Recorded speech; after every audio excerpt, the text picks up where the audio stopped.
Bonjour à tous et bienvenue dans le pourquoi du comment. Bon allez, juste avant de commencer, comme ça entre nous, dites-moi, est-ce que vous avez écrit une lettre d'amour à votre moitié pour la Saint-Valentin, comme je vous l'avais suggéré, vous savez, la semaine dernière?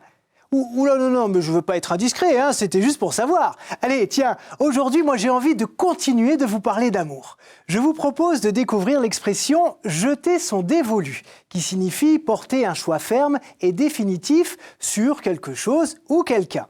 On l'utilise notamment dans les relations amoureuses pour dire qu'on a choisi cette personne et surtout pas une autre et qu'on fera tout pour la séduire. Mais avant d'en venir au dévolu proprement dit et à son origine religieuse, faisons un petit détour par l'organisation de l'Église au Moyen-Âge. Il faut savoir qu'à partir du 8e siècle, tout clerc a le droit de percevoir des revenus sur les biens de l'Église en échange des services liturgiques qu'il rend au quotidien. Ça s'appelle les bénéfices ecclésiastiques.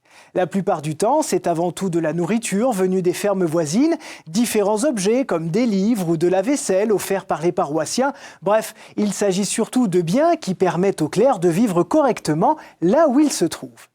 Mais tout au long du Moyen-Âge, les donations et les legs se multiplient. Souverains, grands seigneurs ou riches propriétaires offrent une part de leur fortune aux abbayes, aux églises ou aux lieux de pèlerinage en échange de l'accomplissement d'une prière, en pénitence d'une faute ou d'un crime, ou pour le salut de leur âme, par exemple. Et au 9e et 10e siècle, de nombreuses abbayes et églises étaient devenues extrêmement riches, ce qui suscitait forcément la convoitise. Du coup, des laïcs arrivaient à détourner le système en profitant des revenus liés à une abbaye, par exemple, mais en laissant le religieux de l'abbaye faire tout le travail à leur place.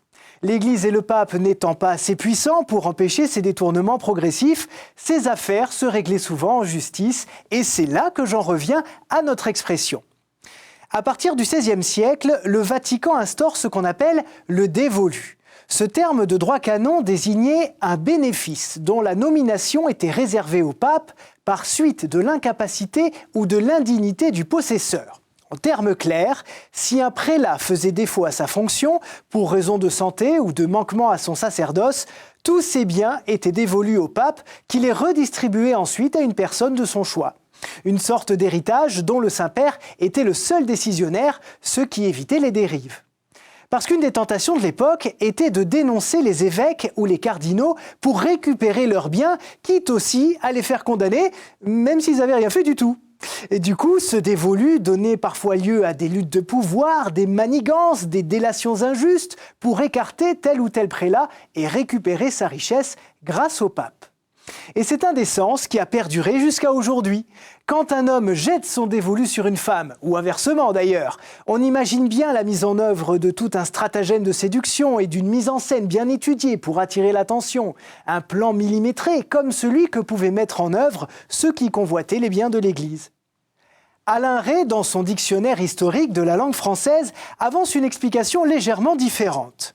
Comme le dévolu désigne l'attribution définitive du bénéfice, quelqu'un qui jette son dévolu agirait comme le pape quand il devait discerner une telle affaire, c'est-à-dire qu'il ferait son choix définitif. En tout cas, vous voyez bien une fois de plus que c'est la longue histoire juridique ecclésiale et laïque de l'Église qui explique cette expression. Voilà, chers amis, c'est fini pour aujourd'hui. Un immense merci pour votre attention. Je vous souhaite une belle semaine. Ciao!